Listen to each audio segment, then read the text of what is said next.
Congress party ప్రభుత్వంగా ప్రజాపాలన పేరుతోటి సంవత్సరం పూర్తి చేసుకున్న విజయోత్సవాలు జరుపుకోవడం జరుగుతూ ఉంది. దాంట్లో భాగంగా మహబూబ్ నగర్లో 3 రోజులు రైతు విజయోత్సవ సభలు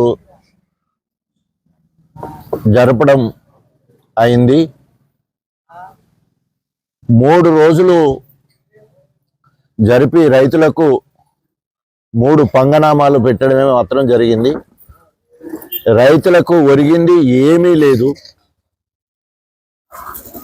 రేవంత్ రెడ్డి ఆయన ఇచ్చుకున్న టైటిల్ ఏంటంటే గుంపు మేస్త్రి.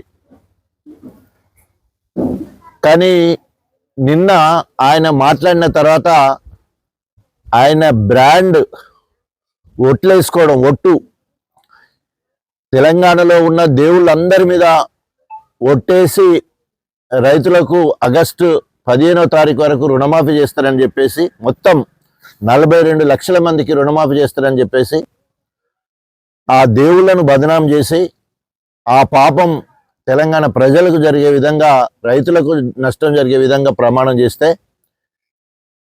నిన్న బహిరంగ సభలో మంత్రులందరి మీద ఒట్టేసిండు.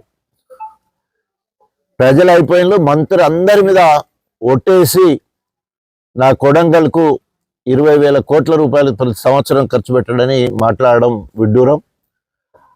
ఆయన బ్రాండ్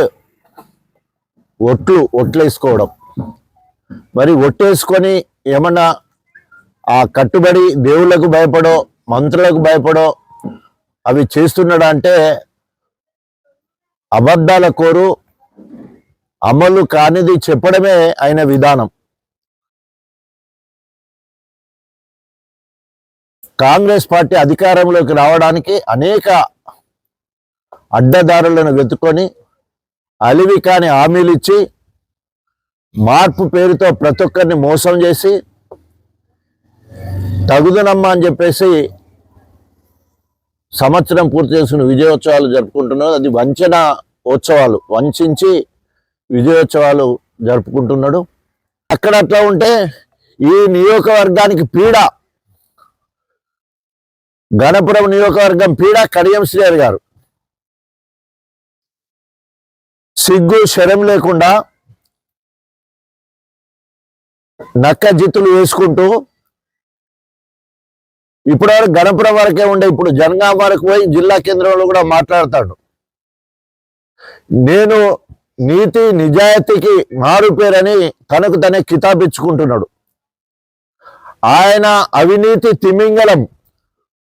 అవినీతి ఎప్పుడైతే తిమింగలము బుడ్డబరకలను తినదు, ఆయన చేసిన కుంభకోణాలు పూసగుచ్చినట్టు ఆయన మార్కెట్ శాఖ మంత్రిగా ఉన్నప్పుడు, ఆయన సోషల్ వెల్ఫేర్ మంత్రిగా ఉన్నప్పుడు, ఆయన విద్యాశాఖ మంత్రిగా ఉన్నప్పుడు, ఆయన ఇరిగేషన్ శాఖ మంత్రిగా ఉన్నప్పుడు ఆ శాఖల ద్వారా తిమింగలం లెక్క అధికారులను బెదిరించి, కాంట్రాక్టర్లను బెదిరించి మరి అందలం ఎక్కిన సంగతి అభివక్త ఆంధ్రప్రదేశ్కు, అదేవిధంగా తెలంగాణ మొత్తానికి వెరిసి గణపురం మొత్తంలో గణపురాన్ని కుదబెట్టి, గణపురంలో ఎన్ని ఇరిగేషన్ ప్రాజెక్టులు ఉన్నాయో అన్నిట్లో ఆయనకు వాటా ఉన్నది.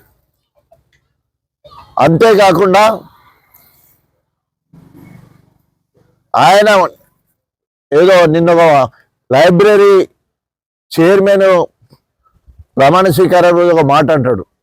ఏంది అంటే, నేను బీఆర్ఎస్ ప్రభుత్వం అవినీతితో కూరుకుపోయింది కాబట్టి నేను తొందరగా బయటపడ్డా అంటాడు.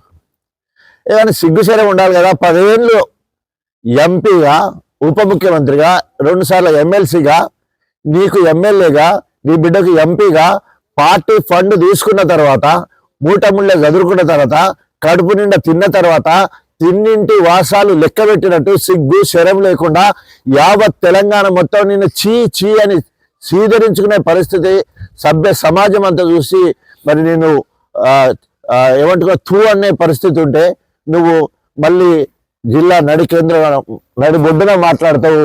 నేను అందులోకెళ్ళి ఆ అవినీతి నాకెక్కడ అంటుకుంటుందని బయటపడ్డానన్ను. 10 ఏళ్ళు 10 ఏళ్ళు అక్షరాల 10 ఏళ్ళు బీఆర్ఎస్ ప్రభుత్వంలో ఉన్నావు, 10 ఏళ్ళు టీడీపీ ప్రభుత్వంలో ఉన్నావు. అక్కడ సంపాదించుకున్న దానికి 10 రెట్లు ఇక్కడికి వచ్చి సంపాదించుకున్నావు నువ్వు. మళ్ళీ ఇవాళ శుద్ధ పూసలేక మళ్ళా నేను చక్కగా పూసనన్నట్టు మాట్లాడుతున్నావు. ఇప్పటికైనా నీకు రాజ్యాంగం మీద నమ్మకం ఉంటే, ప్రజాస్వామ్యం మీద నమ్మకం ఉంటే, నీకు నైతిక విలువలు కనుక ఉండేది ఉంటే వెంటనే బీఆర్ఎస్ శ్రేణులు కష్టపడి వాళ్ళ రక్తాన్ని చెమట చేసుకొని నిన్ను గెలిపియడం జరిగింది. యాంటీ డిఫెక్షన్ లో లా ఏం చెప్తుందంటే, ఏ పార్టీ నుండి అయితే గెలిస్తే ఆ పార్టీ విధి విధానాలు నచ్చకపోతే, పార్టీ నాయకత్వం నచ్చకపోతే, లేదా పార్టీ చేసే పనులు నచ్చకపోతే ఆ పార్టీ ప్రాథమిక సభ్యత్వానికి రాజీనామా చేయాలి. ఆ పార్టీ ద్వారా సంక్రమించిన పదవి ఎమ్మెల్యే కానీ, ఎమ్మెల్సీ కానీ, ఎంపీ కానీ దానికి రాజీనామా చేసి నువ్వు బయటికి వెళ్ళి నీ ఇష్టం ఉన్న పార్టీలోకి పోవచ్చు. అది ప్రజాస్వామ్యం చెప్తుంది. రాజ్యాంగం నీకు హక్కు కల్పించింది. నువ్వు పో, అక్కడికి ఎందుకు పోయినావో చెప్పి అక్కడ గెలువు. నేను మొన్న సవాల్ చేసిన, నేను రాజీనామా చేసిన, ఎమ్మెల్యే పదవికి రాజీనామా చేసిన, ప్రాథమిక సభ్యత్వానికి రాజీనామా చేసిన, 15 ఏళ్ల కాంగ్రెస్ పార్టీ సీనియార్టీకి రాజీనామా చేసిన, కాంగ్రెస్ లో ఉన్నప్పుడు తెలంగాణ కావాలని కొట్లాడినా, ఎప్పుడైతే కాంగ్రెస్ లో ముందుకు రాని పరిస్థితి, బిడ్డలు చేస్తున్నప్పుడు నేను ఎమ్మెల్యే పదవికి ప్రాథమిక సభ్యత్వానికి రాజీనామా చేసి టిఆర్ఎస్ పార్టీలో తెలంగాణ జెండా పట్టుకొని మళ్ళా నా ప్రజల దగ్గరకు వచ్చి అంతకుముందు 11,000తో గెలిస్తే 3 రెట్లు అంటే 33,000 మెజార్టీతో గెలిచారు. నీకు దమ్ము ధైర్యం ఉండేది ఉంటే, నువ్వు తీసుకున్న నిర్ణయమే కరెక్ట్ అయితే, బిడ్డ కోసం కాదు నేను అభివృద్ధి కోసం పోయినట్టయితే నువ్వు వెంటనే బీఆర్ఎస్ పార్టీ ద్వారా వచ్చిన ఎమ్మెల్యే పదవికి రాజీనామా చేయి. నువ్వు కాంగ్రెస్ పార్టీ నుంచి వెళ్ళి పోటీ చేసి ఇవో అభివృద్ధికి పోయినా ఇవో ఈ అభివృద్ధి చేస్తున్నా అని చెప్పేసి నువ్వు ఏం చేస్తావో చెప్పి ప్రజల్లోకి రా. ఇదే బీఆర్ఎస్ శ్రేణులు నిన్ను తరిమి మళ్ళా గణపురం పొరిమేరలోకి రాకుండా పర్వతగిరికి పంపించే వరకు కంకణబద్దులు ఉన్నారు. ఒక పక్క ప్రభుత్వం పనిచేస్తలేదు, రెండో పక్క నువ్వు ఏ హామీకి ఇచ్చి అయితే పోయినావో అందరు తెలుసుకున్నది ఆయన బిడ్డ కోసమే పోయిండు. పైసలు తీసుకున్న నమ్మక ద్రోహి, పార్టీ ఫండ్ తీసుకున్న నమ్మక ద్రోహి, మరి బ్లాక్ మెయిల్ చేసి ఎమ్మెల్యే టికెట్, ఎంపీ టికెట్ తీసుకొని పైసల మూట కోసమే అవన్నీ అబద్ధాలు ఆడి ఆఖరికి కాంగ్రెస్ కు 100 కోట్లకు అమ్ముడు పోయిండు. ఎందుకంటే ఆ బిడ్డను గెలిపించడానికి, ఎంపీ సీట్ కోసం గెలవడానికి 100 కోట్లు ఖర్చు పెట్టుకున్నాడు. నువ్వు నీతిపరుడు కదా, 100 కోట్లు నీకు ఎక్కడికి వచ్చినాయి? పోనీ నీ బిడ్డ దగ్గర ఉందంటే ఆమె ప్రభుత్వం నౌకరీ చేస్తే నెలకు 80,000 90,000 వచ్చే నౌకరీ, మరి ఆ పైసలు ఎక్కడి నుంచి వచ్చిన చెప్పాలా. అందుకనే గురువింద గింజ సామెత లెక్క నీ నలుపు నీకు కనిపిస్తలేదు బిడ్డ. గణపురమే కాదు, జనగాం జిల్లా కాదు, యావత్ తెలంగాణ కాదు, అబేక ఆంధ్రప్రదేశ్ నీ అవినీతి గురించి తెలుసు. తస్మా జాగ్రత్త. ఇంకొకసారి నువ్వు నీతి నిజాయితీ గురించి మాట్లాడే నైతిక హక్కు నీది లేదని హెచ్చరిస్తూ వెంటనే రాజీనామా చేయాలి. రాజీనామా చేసే వరకు బీఆర్ఎస్ శ్రేణులు గ్రామాలు తిరగకుండా నిన్ను తరిమి కొడతారని హెచ్చరిస్తూ సెలవు తీసుకుంటా ఉన్నాను. జై తెలంగాణ.